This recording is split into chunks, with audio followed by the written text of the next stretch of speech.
drips like honey, sweet to taste on burning lips. Wanna lie beneath the water, feeling icy fingertips.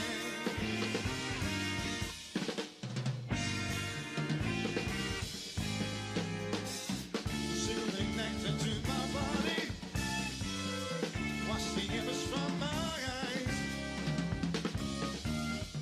Dirty streets of hungry people, drink the water, dry your eyes.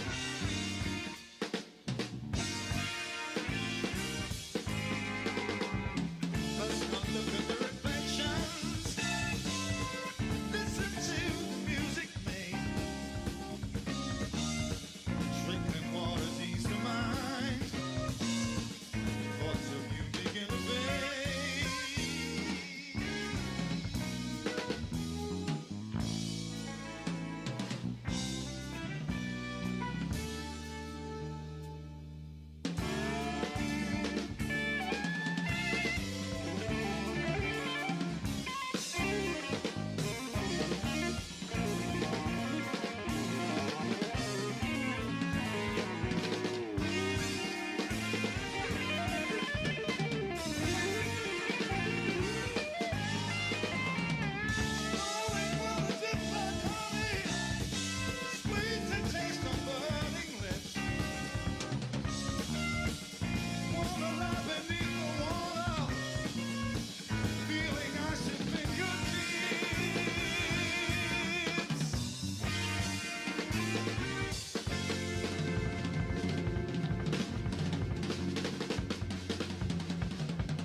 The nation is under siege. The nation is under siege.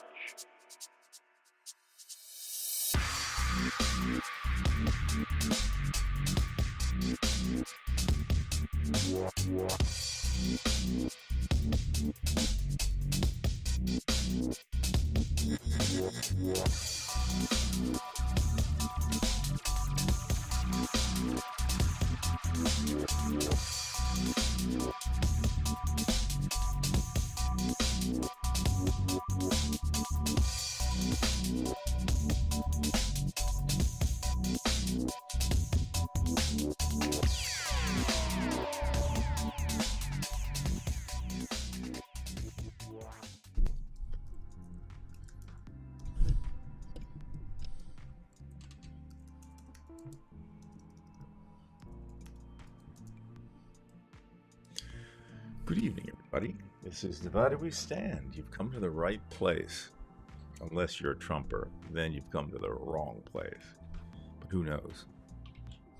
Yes, as I said, this is Divided We Stand. You can find us on Facebook and on YouTube. On YouTube, we ask that you become a subscriber to our channel. It's not a very big channel, but we do show up every week, and sometimes more than that. We also are not monetized. You don't have to worry about us trying to sell you anything. So we basically have a sign on our own door, no solicitors. We also have a fairly popular group page on Facebook, appropriately called Divided We Stand. We also ask that you become a member there. Again, we're not monetized in any kind of way. We're only looking to commiserate on our pretty difficult situation under King Trump, so to speak.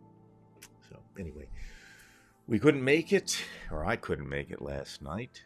I was up in North Jersey, passed by New York, and there was no way I was going to get back in time. So I called Dave, and we decided to have it on Monday. So here we are. And now that I've said we are, that must mean Dave is here. So let's... Where are you at? Where are you at? We're trying to get to Dave right now. Jesus. Dave, how is Dave Price doing down there in Arlington, Virginia? Well, it's cold. Of course, what would you expect? It's winter. So I guess that shouldn't be any surprise. The city is getting ready to celebrate its last Christmas with President Biden.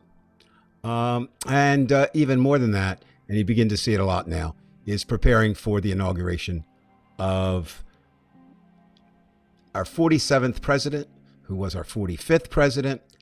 And certainly, I think the motto would be expect the unexpected. That works for me, and I think that'll be what it will be for years. One thing I just want to say to everybody, and it's just, I mean, almost everybody, Brian, that I talk to, and I'm sure it's the same with you, they're tired, they're defeated. I think they had hope, obviously, or maybe even optimism, that we would be swearing in Vice President Kamala Harris instead of former President Donald Trump. But we can't. we can't be tired, although we are. We can't be scared, although we are. We can't drop out, although we want to. We can't do nothing because, quite honestly, and I'm a firm believer in this, the best way is to do what you can. To just sit back and capitulate, that's not an option. And I think, or I believe this, that others will come forward as Trump begins his reign. And it will be a reign, R-A-I-N, it will be a cold reign, but he also believes that he's been given a mandate, which he wasn't. I think the final results are, what is it, about 1.4% he beat Kamala by, and that's far, far, far from a mandate. So we're going to have to make sure, if we want democracy, it's ours to save or lose. It's not Trump's to take away.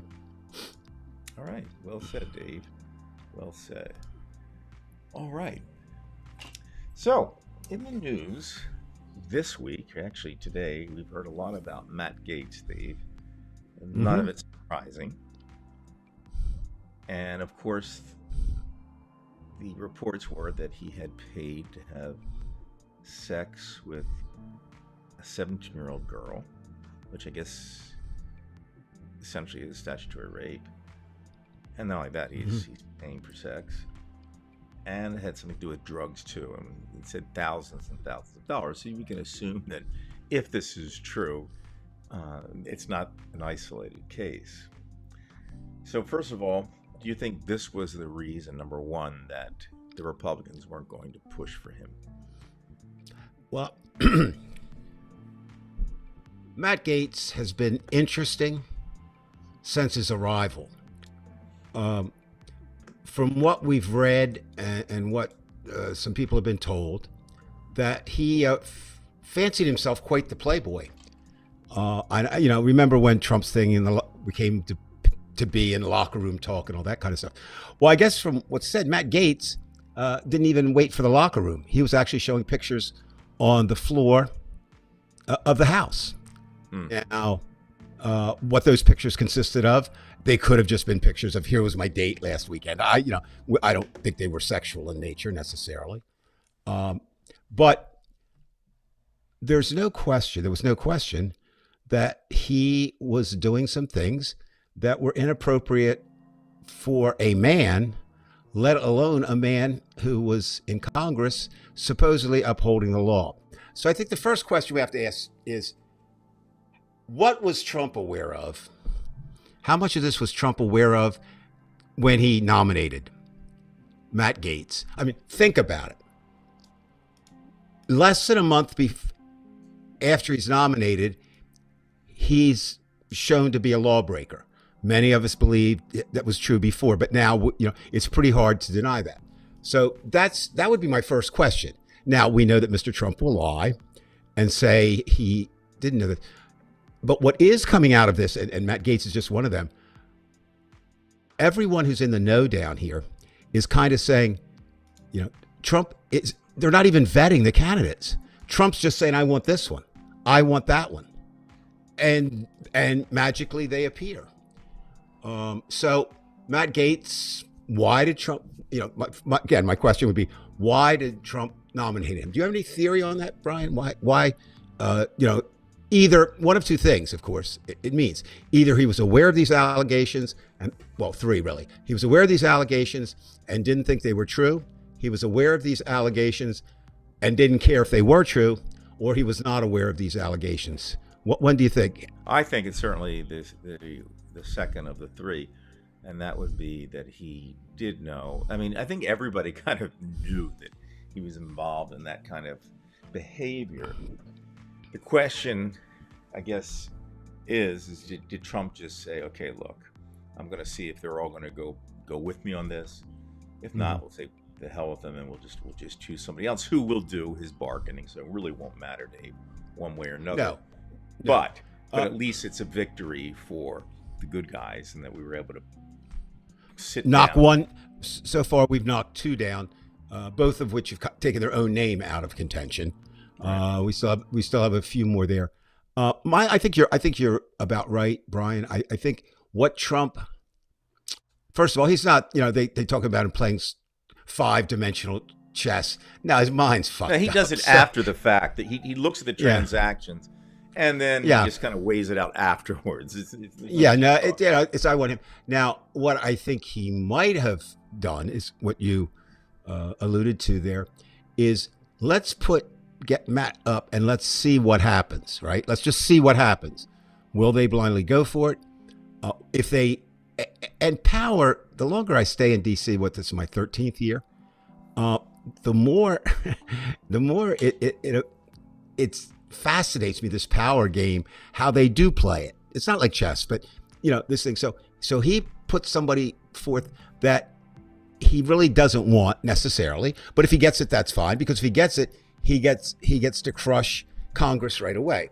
Right. And now it gets to Mr. Gates. Does he really believe he's above the law?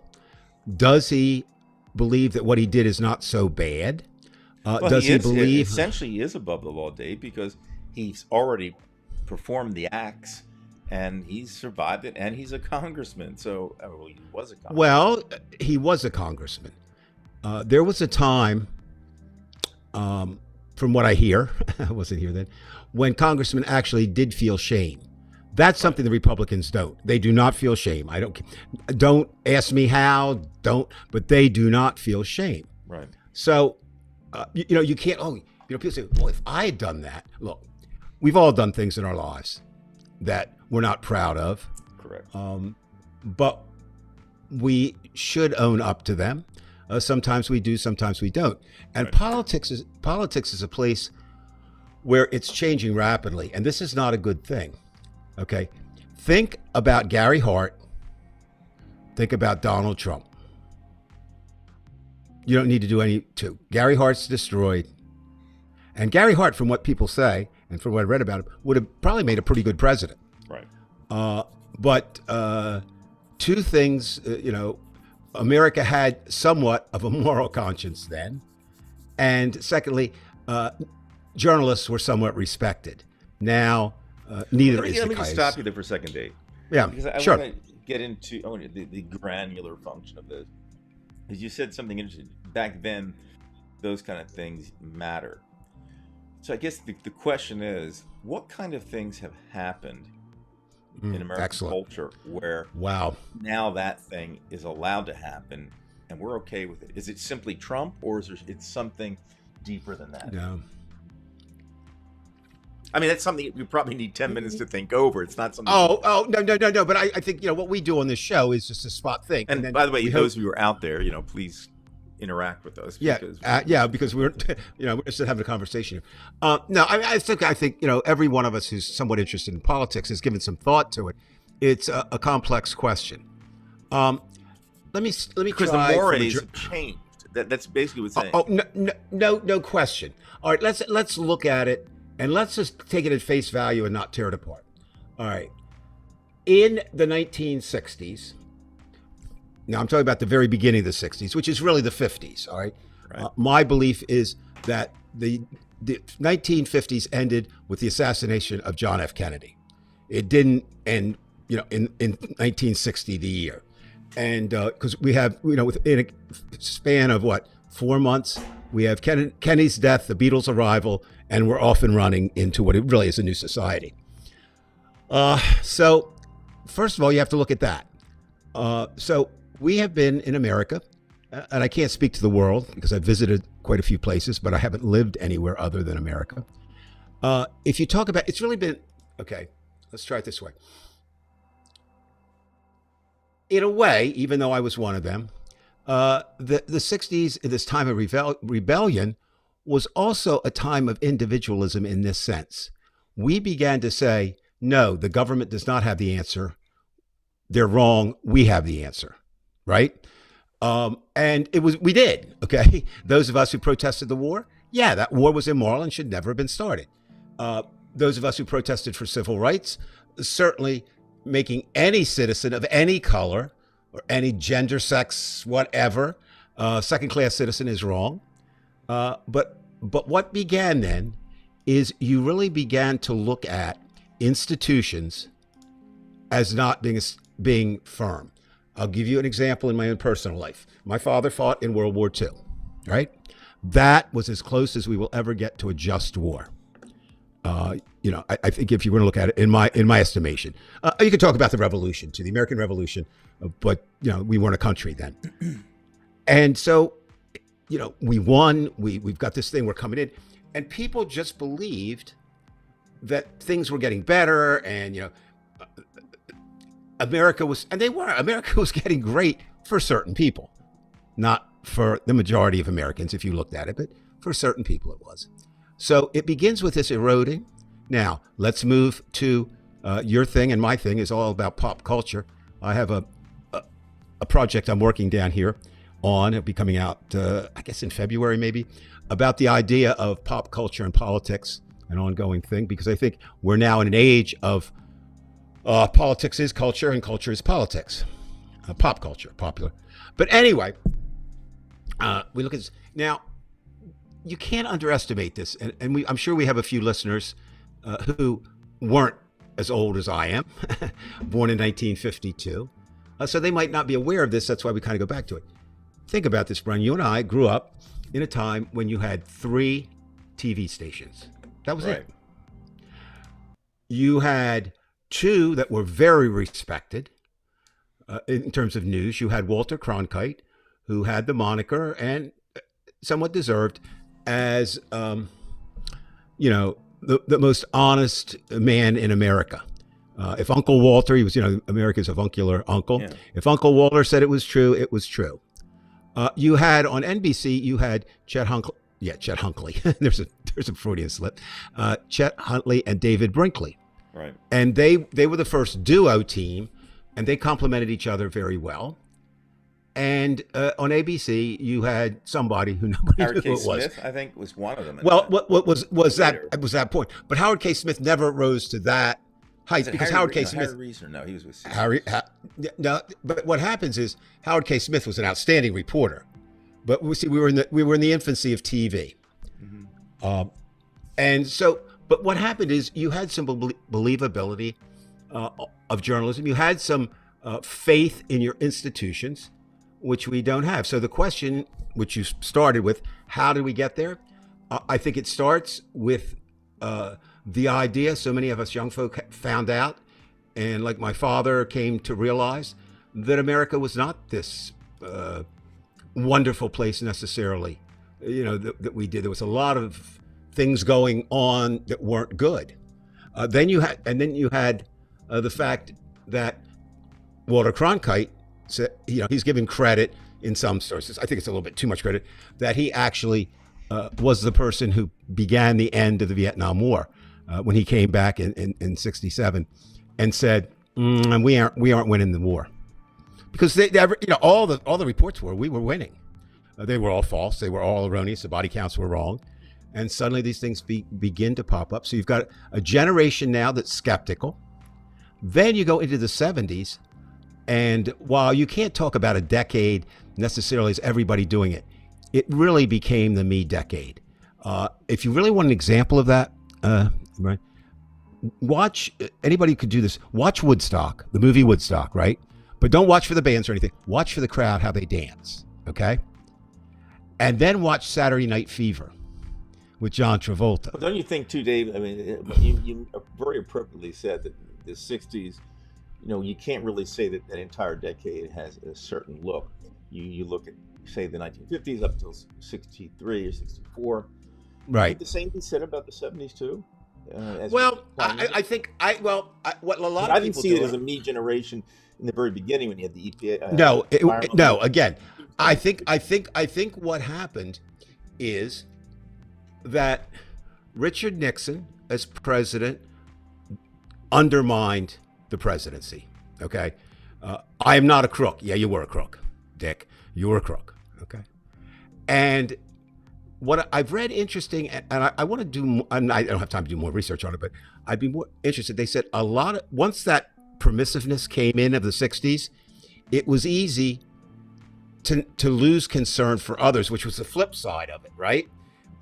The '60s supposedly social conscious. We're all working kumbaya, everybody out there together. And then, people began to say, well, maybe that isn't the best thing. And really what happens is you get the financiers in Wall Street, and you get Bernard Powell, who becomes a Supreme Court justice. And this is one of I wish every student of history could learn this. He wrote a memo to the National Chamber of Commerce that said, basically laid out where we are today and how to get there. Right? Right. And he becomes a Supreme Court justice, not because of that, but in spite of that. So the 70s, you're right. I think the 70s actually started with the day Nixon flew in his helicopter back to California. So what was that, 74? I say this from a musical standpoint, Dave. I know you weren't like a big fan of Genesis, though I don't want to speak for you. But if you remember, right. Genesis was this progressive group, and I can remember my senior year of high school. It was very catchy. Which is what year, Brian? Senior year. So I'm sorry, 78. Okay, 78. So we're like 10. We're 10 years different. 9, right? 10 years. Right. So I'm sitting in the cafeteria, and I remember this song came out. It was called "Follow You, Follow Me." Now it was catchy. It was a good tune, good pop tune, but it was not the typical Genesis song sound. And I said, okay, something has really changed. And I realized even at that point that there's something different about the culture, which again gets back to the original question about, how did we get here where all of a sudden this is acceptable? And then I see it happening with music. Now, how does that happen in terms of mores? It's very simple. Maybe that's the most simple thing that we could ask tonight. So first of all, let's agree. And I think if you don't agree to this, then you're never going to get the answers. The answers we all want today. This is the instant, right? Instant gratification. We want to know. We want to know. Hey, Anthony, but it doesn't work that way. You have to go. We could go back into the FDR era and see this thing develop. But we're starting with the '60s.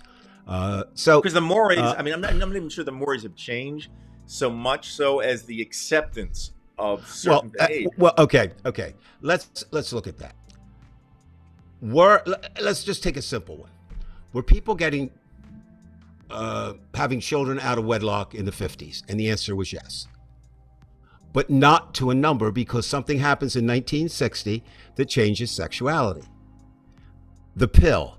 It is the most significant item in the world that freed people up for the first time to have sex without the risk of children, any kind of sex you wanted in terms of that. Before that, there were ways around it or whatever you thought. It didn't necessarily work. But, so let's see what we have so far. So we have a change in television news. We have a change in the idea of infallibility of our leaders. We have coming off a period of the 60s, which was very individualistic, but good. It was individualistic in that you were responding as an individual against society, right? But it was kind of a plus.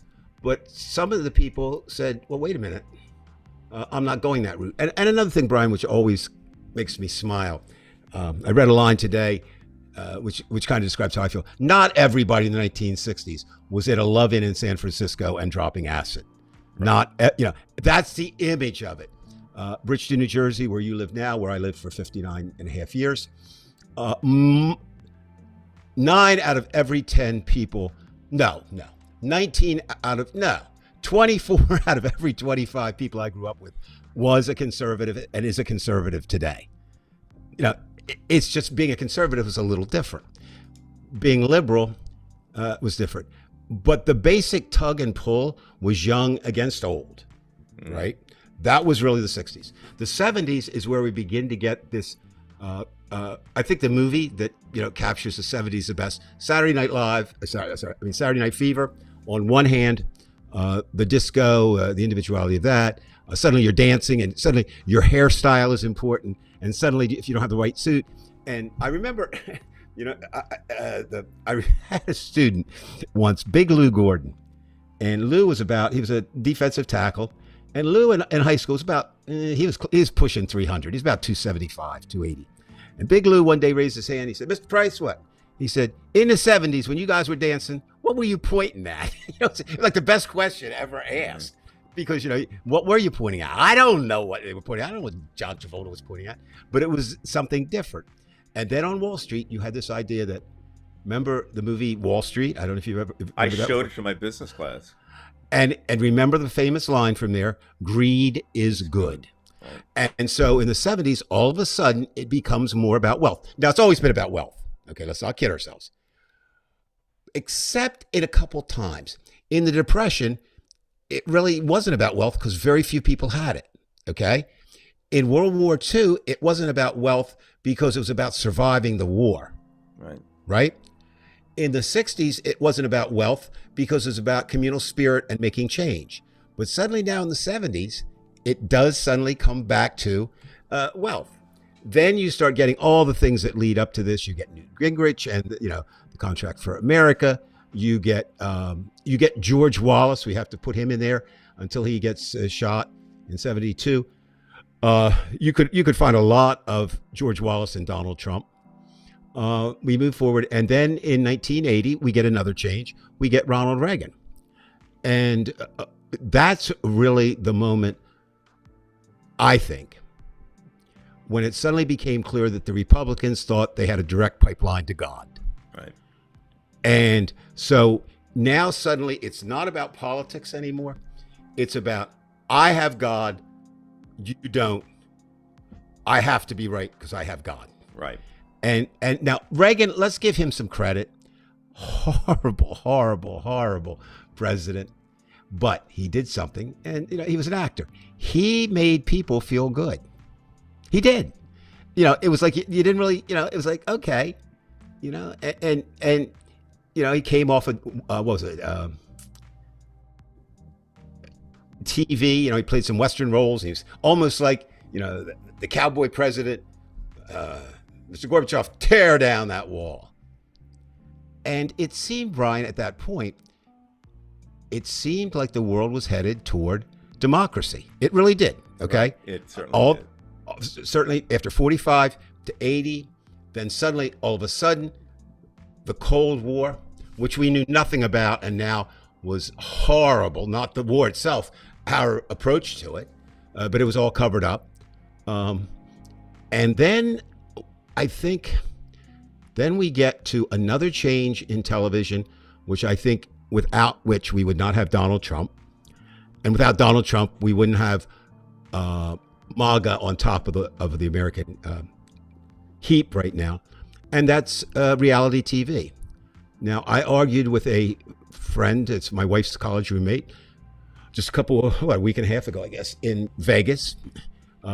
She believes that reality TV is not scripted. It's more scripted than regular TV. Mm-hmm. All right. They take a storyline and run it out. I mean, it's this, but people began to buy into that.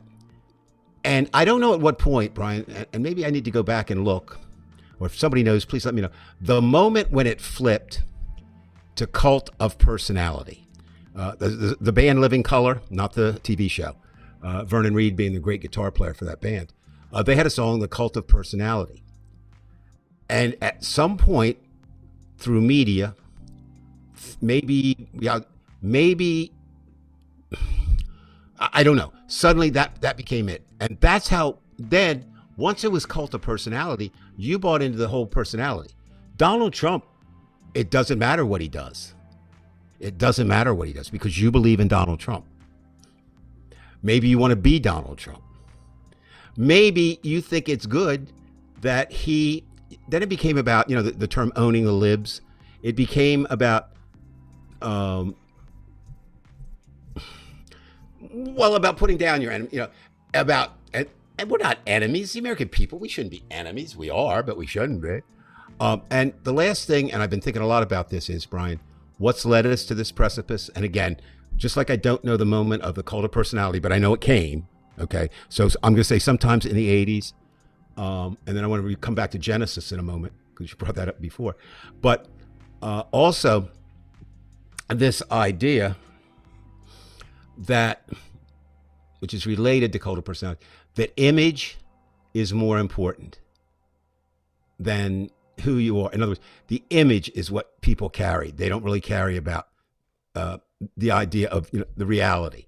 So back to Genesis, I think what happened there is what's happening again, and this is part of it, and we're paying a real price right now for it, is the growing power of businesses and the shrinking of local businesses.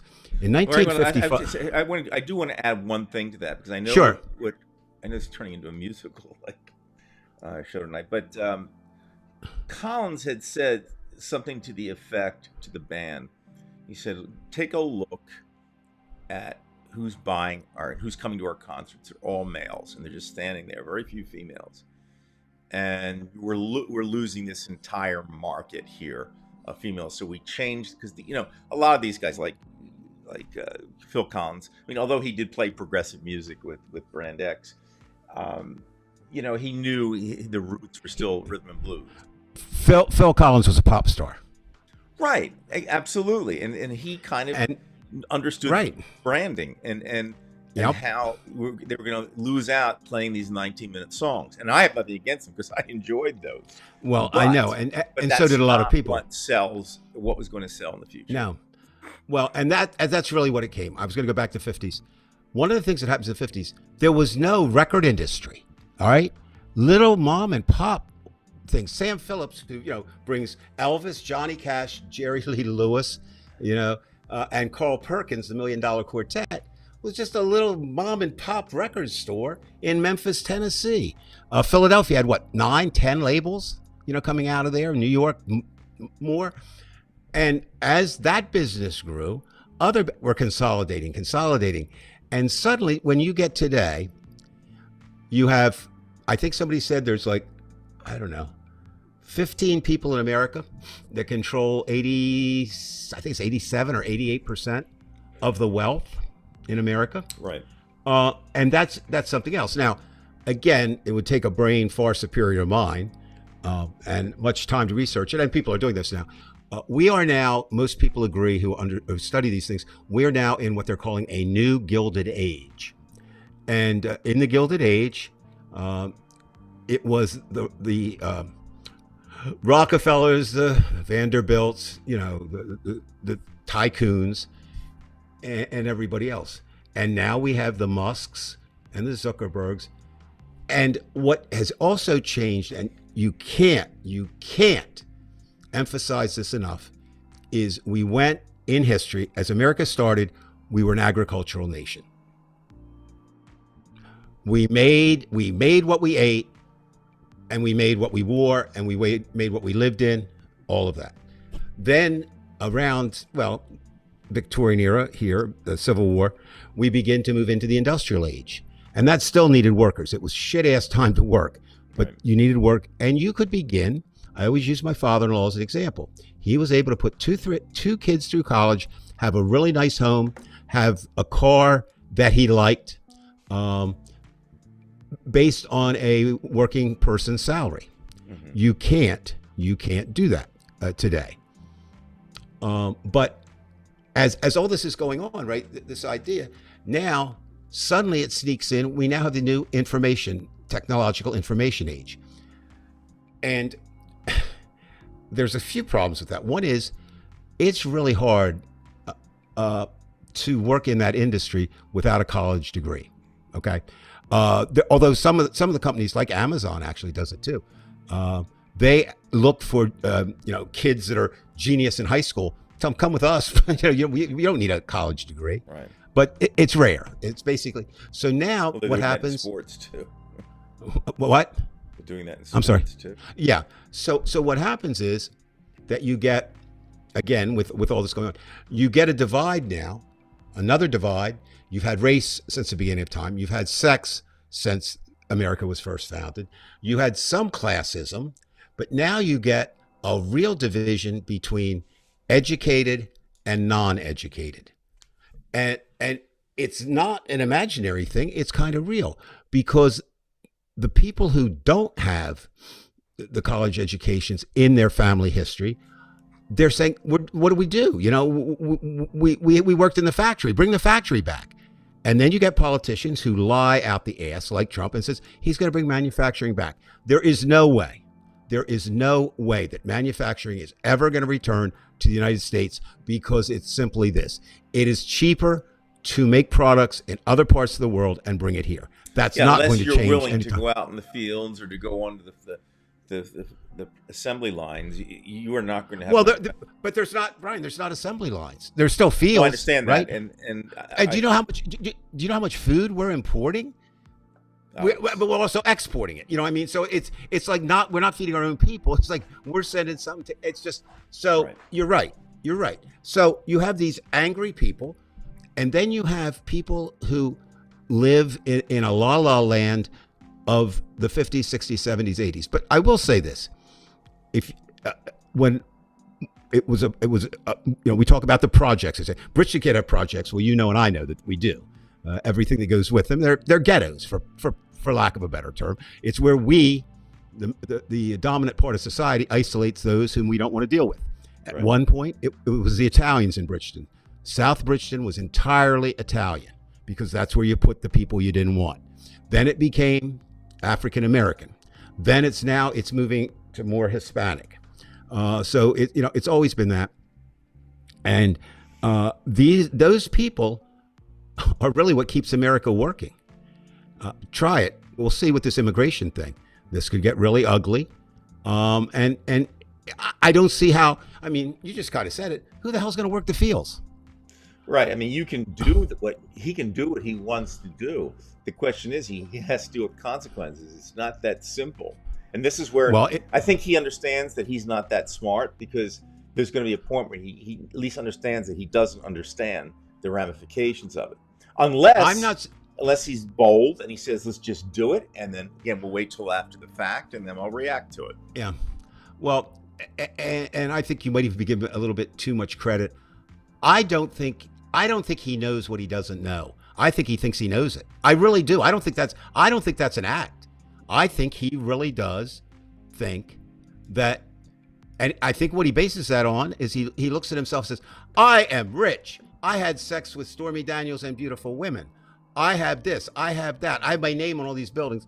Of course, they're all failing. What is it? 19 or 20 businesses of his has failed. How the hell do you bankrupt 3 casinos? That's impossible to do. Almost. Which means it must be. He must be doing this on purpose in a certain way, trying to. I can't explain it. I mean, I can't. I think if you see the movie The Apprentice, and I would urge every American to see it, it's not going to change your life, but I think you begin to, or at least I did, and many people said the same thing. You walk away with a better understanding of Donald Trump, and it is important to have that. People say, I don't want anything to do with him. Well, no, you can't do that, because if you're gonna battle him, you have to know something about him. And if you're not going to battle him, you're going to have a really bad country. Right. So there are your options. So, we could do like 17 billion shows on this, but I think the flow has really been, we now find ourselves this month, okay? 3 events that have happened have really shown how much we are in an oligarchy. And I don't mean to insult anyone's intelligence, but there was once a time when I didn't know what the hell oligarchy meant. What does it mean to you, Bri? Well, I think of it in the same way I think of oligopoly, in that you have, instead of like a monopoly where you have one particular corporation controlling, you have those who have a coincidence of ones come together, and then they give a little wink and they say, okay, we 7 oil companies will work together. Well, it's the same thing. You have a ruling class of wealthy who, knowing Correct. that they can't dominate each other, they will work together. And So what are these 3 events I'm talking about that have really driven that home this month? In no particular order, you have the assassination of the president of United Healthcare. Do you realize if you were to poll America and everyone would answer honestly, there may be more people that support that action than disapprove of yeah, it? but his ass is going to be electrocuted because they're going to Doesn't corporate America is do- going to send a message. doesn't matter. Doesn't matter, because if he is killed, he will become a folk hero. Trust me, like Robin Hood, Right. like that idea, of that, and people can relate to that. The idea that so many people. Well, I had triple bypass, right? My bills were way over $1 million. My insurance paid it. But what if you didn't have that, or what if you got denied? So I think that was number one. Number two was the fact, and I should have written this down and I didn't, Brian, so I apologize, was it number 275 sticks in my, Elon Musk gave $275 million to Trump and bought his place, right? That was strictly, Well, there's quid pro quo going on there. We know that. and how many people have $275 million that they could give away? Better Not win the that lottery. many. Mega Millions tonight if you want. Not many. And here's something that I've really found fascinating this week that tells about a lot of things.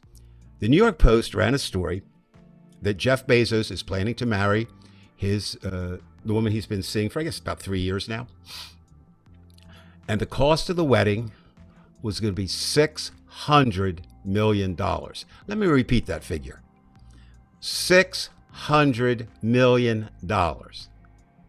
Okay. That would probably be like $6 for you and I, right? I mean, you can't even equate it. However, my first question was, what the hell is going to happen at that wedding that's going to cost $600 million? But neither here nor there. Then immediately, here's what happens. Bezos comes out and says, not true. Not true at all. Nope.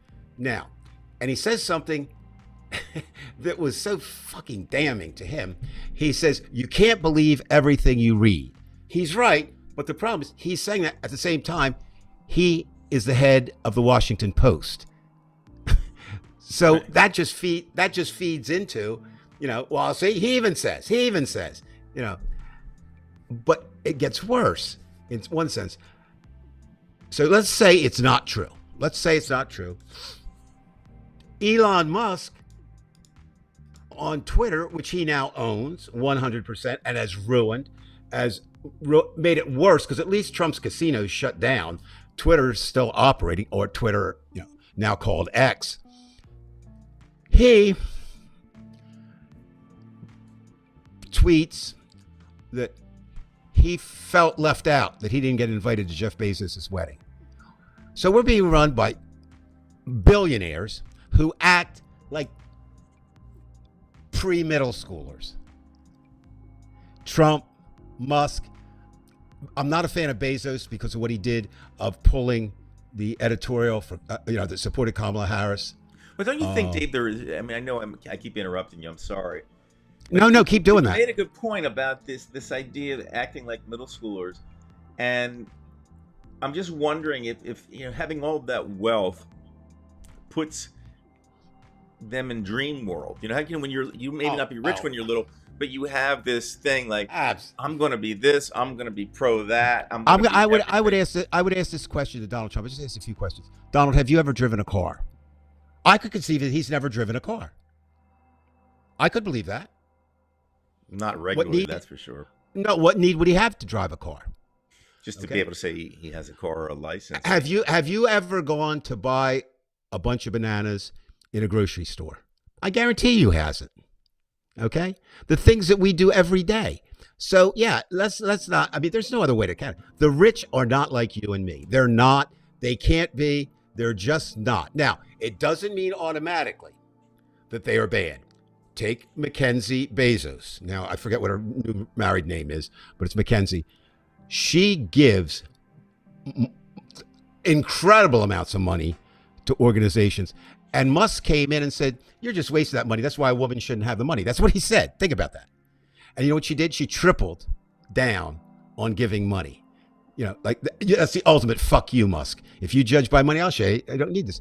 And she's richer now than she was before for giving Once it away. you have a certain wealth, Dave, I think that there's nothing that can stop you from being wealthy. I mean, you may not be the richest person in the world, but if you have a good start, you don't have to pay mortgages. You've got things. The parents. It's look, just such an advantage that the common man. And you don't have. to deal with. You're right, and you don't have to be phenomenally wealthy. Okay, I'll use my son as an example. I joke about him being the most overpaid man in America, but he gets paid a very good salary. Okay, a very good salary, a very good 6-figure salary, not a 7-figure salary. Okay.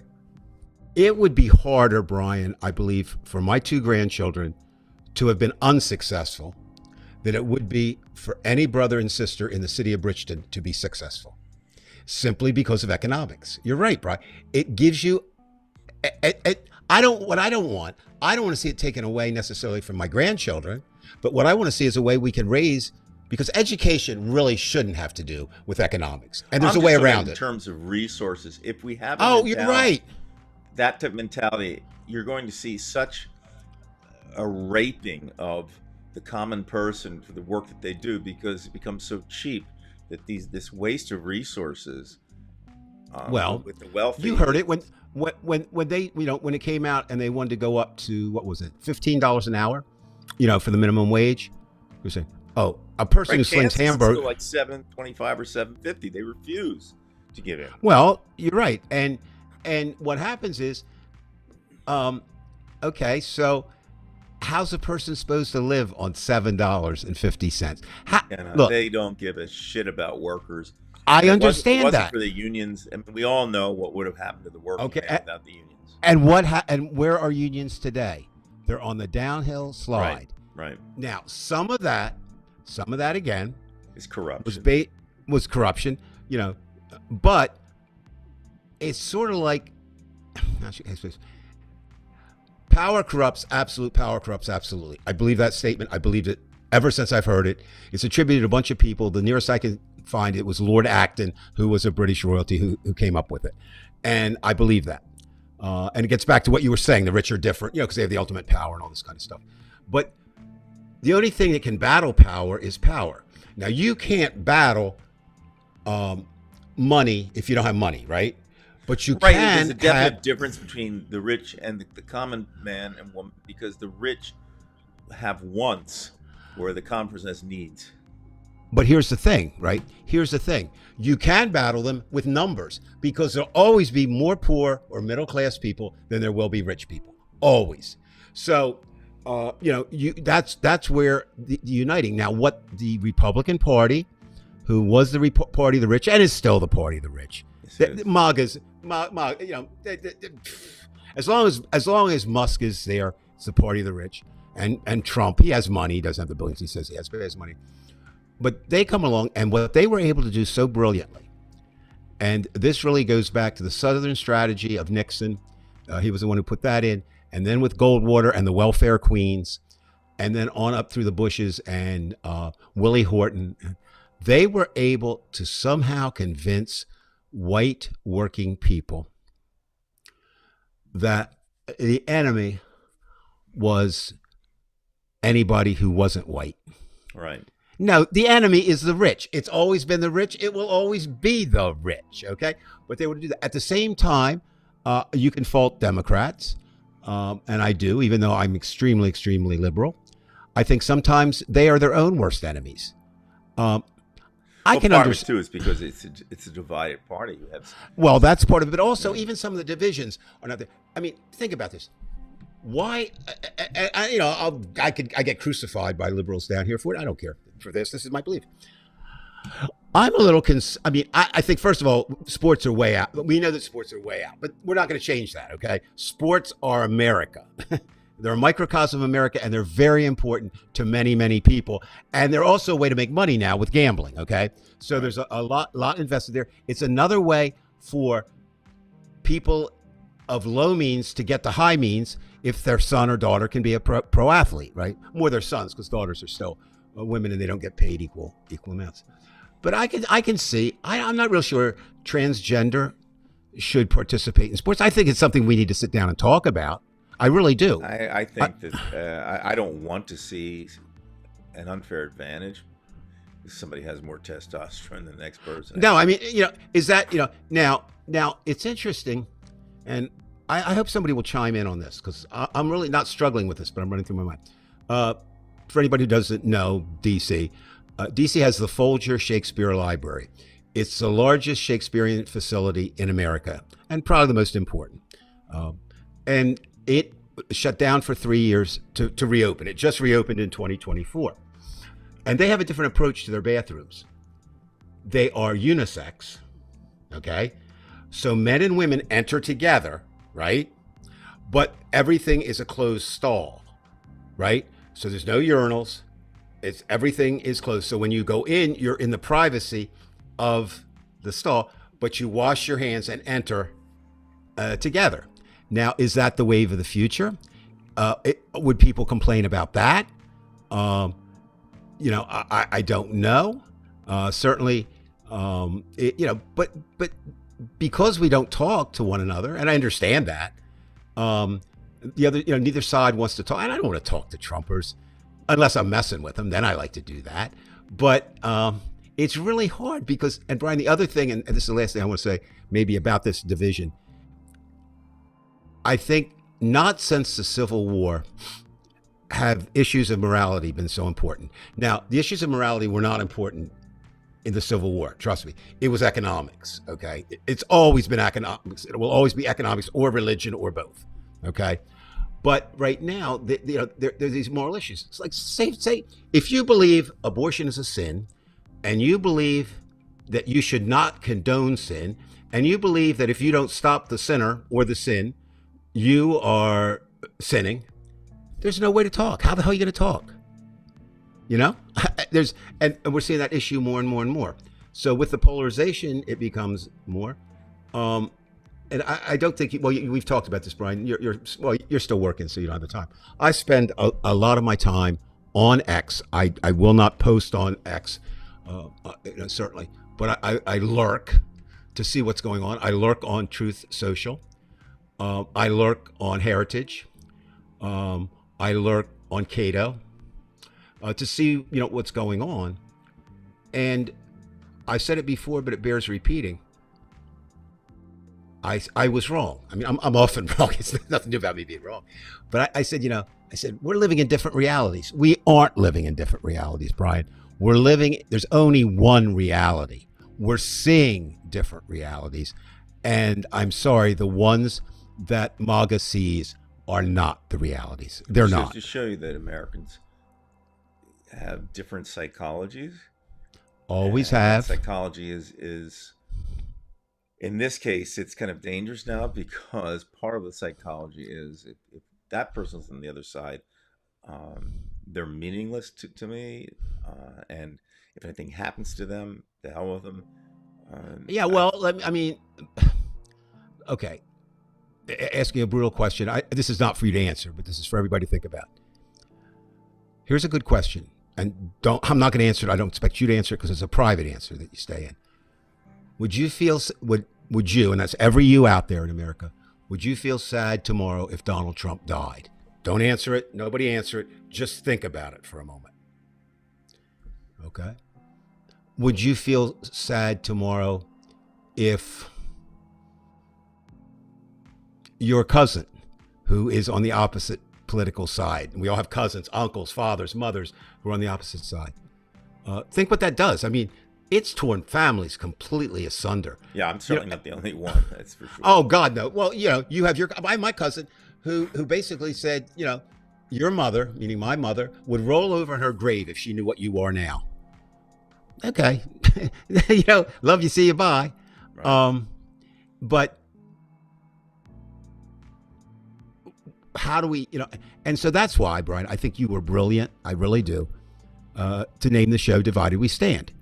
We're going to have to figure out a way because we're not coming together. By the way, we don't necessarily like being divided. No, Stand. well, we understand about being united and all of that. Of course, we do understand that. But you can't give up what you believe in, and when you know. And the only thing I understand. I mean, I know which side I'm on, and I think it's important to know which side you're on. This is a side. There's no question about it, and it's not. It really is. You see the meme. This isn't about politics. It's about morality. It's about everything. It's about your worldview. Okay, let's go back to Trump. Do you realize this week he's not even president yet? He's already called that we should take over Greenland, we should take over the Panama Canal, and we should annex Canada and make it its 51st state. Now, most think that was a joke. I'm not sure. See, that's the thing with him. You don't know. Is he joking? Is he not? Because I don't think he knows. Right. He doesn't understand. Well, he could, Dave. He could certainly. Again, we're not psychologists, but we were just talking about the rich and this fantasy type of thinking, which I think is part of, in a certain sense, a good thing because it's creativity. Like Einstein said, creativity is key. But there's a certain, I would say, a certain type of trigger that these people have. They have certain triggers, maybe plural. This type of thinking, it's almost like dream state. You think of the impossible, but I think in the end, it's this idea of greatness that they themselves think that they're great, and sometimes they do achieve. True. But a lot of that is luck. A lot of that is legacy wealth. There's a lot more to it, and I think that's the danger with Trump, because he, as you say, I mean, does he think it or doesn't? It's it almost doesn't matter because the type of individual he is. There's some really screwed up psychology going on. Well, I think, okay, if everybody would just stop for a minute in America, just stop what they're doing, everybody, and just repeat this 3 times and just think about it. The President of the United States is a convicted felon. The President of the United States is a convicted felon. The President of the United States is a convicted felon. Could you imagine that when you were 13 years old? I couldn't. Never. So he will try to do that. I mean, knowing, a lot of people still think that. Richard Nixon, for all his failings, and I never thought I would encounter a president that I had less respect for than Richard Nixon.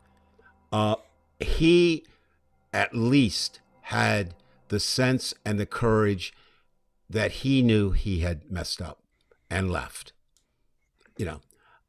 Trump has no shame. Trump has no shame whatsoever. None. Now, let's get back to where we started as the clock is winding down. Matt Gaetz. Some political commentators say this isn't even a setback for him. He's already expressed an interest in 2 possibilities prior to today. One, we know he's not going back to Congress because he's not, even though he could return because he was elected. He has expressed an interest in possibly taking Marco Rubio's seat if Rubio does become part of Trump's cabinet. He's also expressed an interest in replacing Ron DeSantis, should DeSantis take a position, but it looks at this point that DeSantis is not going to take a position in Trump's cabinet, but will serve out his time as governor, but he's term limited. So there will be a new governor. And there we are. So in Matt Gaetz's mind, what has happened to him, at least as far as today, and trust me, he was aware of that report long before today, did not deter him from at least speculating or planting the seed. It could just be what they call a trial balloon, to see what the reaction is. And there's always been a problem too, Brian, in Washington. Once you're an incumbent, it really takes something to knock you out. There was a senator, wise old senator, way back in the 1930s who said, a couple things could get me out of here. If they discover me having sex with a live boy or a dead girl on my desk. That's about it. Now, I don't even think that would do it now, right? I mean, we're saying that. It didn't stop President Trump. Let's see what we got here. I wonder how many MAGAs will Gates more. Now, I bet some will, sadly. Yeah, I think you're right, Jeff. What it is unfortunately with this cult of personality, we want to, or many people want to be powerful, want to be rich, want to be these things, and they feel that they should be entitled. I don't know about you, Brian, and this is not a sex show, but I often think about the idea of the Me Too. To my knowledge, and everybody go back and research it, I don't think I've ever been sexually inappropriate with a woman. I hope I haven't. That's very important to me. And I'm not saying, oh, what a good guy am I? I mean, I'll be honest with you. In my age, I didn't like to flirt. I just wanted to do. I mean, flirting, especially, if you knew you weren't. I mean, there are people who like, okay, but whatever. But I think that again it is a sign. Certainly, Matt Gaetz, has been inappropriate. Donald Trump, and as you get more leaders, and as a grandfather, my grandkids are pretty much grown. One turned 17 2 days ago, and the other one's 16. So they're out. A lot of they're not fully formed, but they've been formed a bit. But I worry about it used to be a time you could turn to your kids and maybe say, well, would the president do that? There's another question I'd like everybody, is there anything tonight that anyone out there thinks that President Donald Trump wouldn't do outside of take his own life? I mean, so, but, is there anything, Brian, that would actually seriously shock you that Donald Trump might do? Well, you know that I'm naive, Dave, and I think this is where I don't want to lose that. Okay. When I see or hear of those behaviors, it just gets me sick. You know what I mean? And I'm not a prude. You know that. I'm sick and tired of this kind of behavior. It's wrong is wrong, and that's it. And now you're mentioning how people, will accept someone else's behavior. Hitchens was a big one with going against Christianity because of vicarious redemption. In other words, that you have your sins solved by somebody else. You're like, hold on a second, I didn't, Yeah, I mean, think about that. Give somebody, We don't want to do an anti-Christian show, right? But I will, because there's good Christians.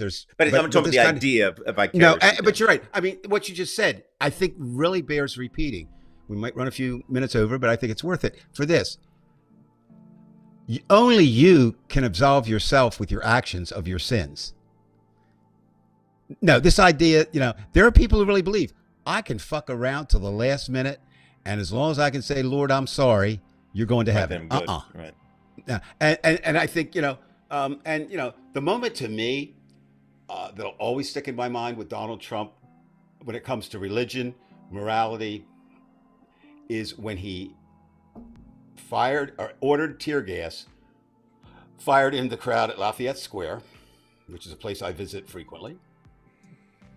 He was upset because he actually wanted them shot in the legs, right? Yeah, that's what he wanted, but he settled for the tear gas. Walked across the street to a church that everybody in America, I've been there 50 times, maybe more, goes to. He goes up and holds the fucking Bible upside down. That, to me, captures Donald Trump. But isn't that much of America? I mean, how many people could even tell you the Ten Commandments? That you just...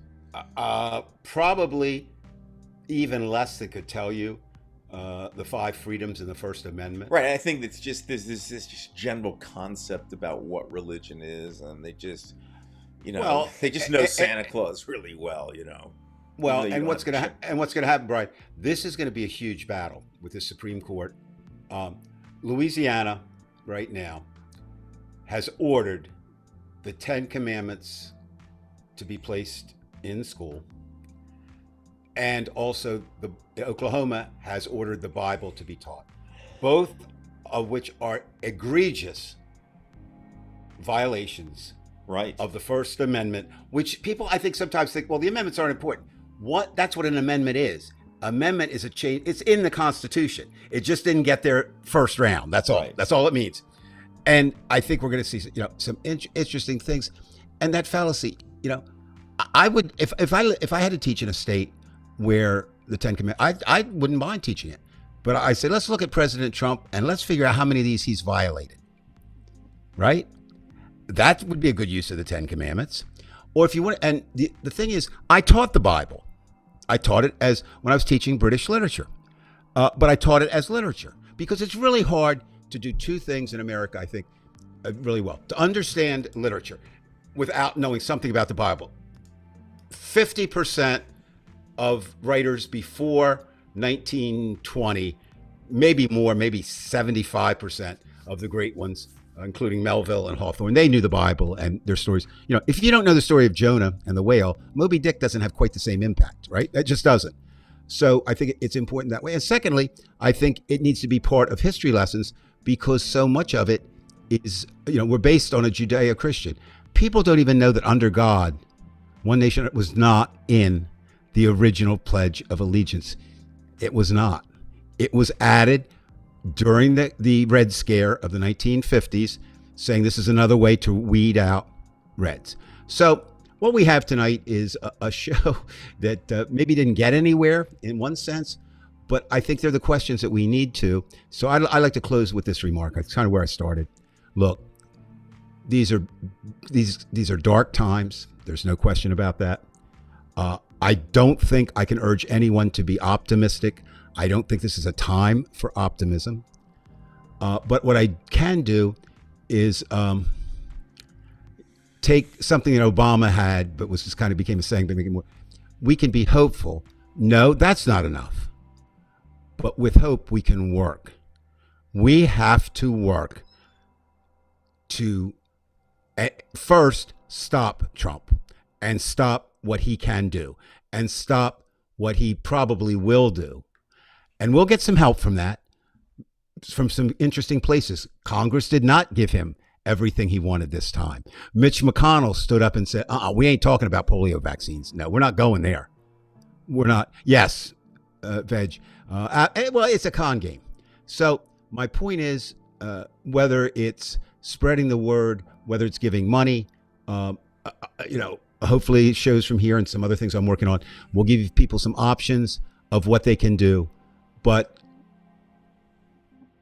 I know I have friends who are tuning out. They said, I can't do this anymore. And I don't know that that's good for them. I think to sit back and watch what could happen and not do something about it, I think is more damaging than getting out there and doing a little something. Thank you, Professor Mystic. Oh, well, listen. Thank you. That's a very kind comment. One day, if you come back, I promise you, and you ask, I will tell you about this show and sucking sometime. And we devoted a whole show to that. So we can return to the glorious days of yesteryear when. So thank you. That's a very nice compliment. I mean, Yes. we're not professionals. Brian is behind. I have to reveal tonight. Brian is behind this drone thing that's going on. It's all his doing. And I don't know much, but I can talk a little bit. Yes, you can. Wow. Yes. But you're not, I guess you're not garrulous, but you there's a lot to say, but it's worthwhile. Yeah. So it's very good. So Dave, thank you so much. Oh, no, you don't have to thank me. This is, And, we should all thank you, seriously, for coming up with this show. I mean, it's 100% your idea. I think you and I would have been in a better mood had the Eagles won yesterday, but Well, no, see, you and I differ on that. And that, it's interesting. Real quickly before we go, again, it's a mindset. I knew, not because I'm smart, I knew immediately when Hurts went out. I thought concussion. It was concussion, and I just didn't figure. I just didn't figure the Eagles could win. In a way, I'm sort of glad for Jalen Hurts, in a sense, because everybody, Hurts isn't that good. Well, you bring in the second string quarterback, and Kenny Pickett has been a starter for the Steelers, so he's not like some schmuck off the street. It makes a big deal. Where you being the I don't want to say optimist, not naive, but you thought they stood a chance, and I didn't like the way it ended. With on the last play when somebody's supposed to bat that ball down or get to the quarterback. But yeah, we would have been probably. All right, we'll see what happens the rest of the year. That's all we really worry about right now. So, but sports are sports, and this is the real deal, and that's what we're talking about previously is the most important thing, and that is how we get through these dark days. And yeah, it's going to be rough. It's going to be rough unless you put your head in the sand. That's really not the place to go right now. You got to confront it. At least that's my opinion. All right, Dave. We will see you on, I guess, Sunday. I will be back from Alabama, so I'll be doing it again. You've been going to Alabama a lot. Because that's where my grandchildren are. Yeah, you go every 2 months or something, or? Yeah, well, we try to go as frequently as we can. Again, it's an idea that how can I say this? I go to see them, but I also go to study the South. I've always, it is fascinating because the South is not like here, and I'm not saying that's good, bad, or indifferent. It isn't, and so it's kind of interesting to go. I like to go places where what should I say? Well, I'm kind of out of my element. So certainly I'm out of my element in Alabama. So you'll wear your kofefi or your I do. Yes, I do. T-shirt. Yes, I have. Mm-hmm. Take your chances on that. I have. All right, Dave. See what reaction. Bye. I appreciate it, and we'll see everybody. Thank you. Don't forget to share, and please subscribe if you're not subscribed. Thank you.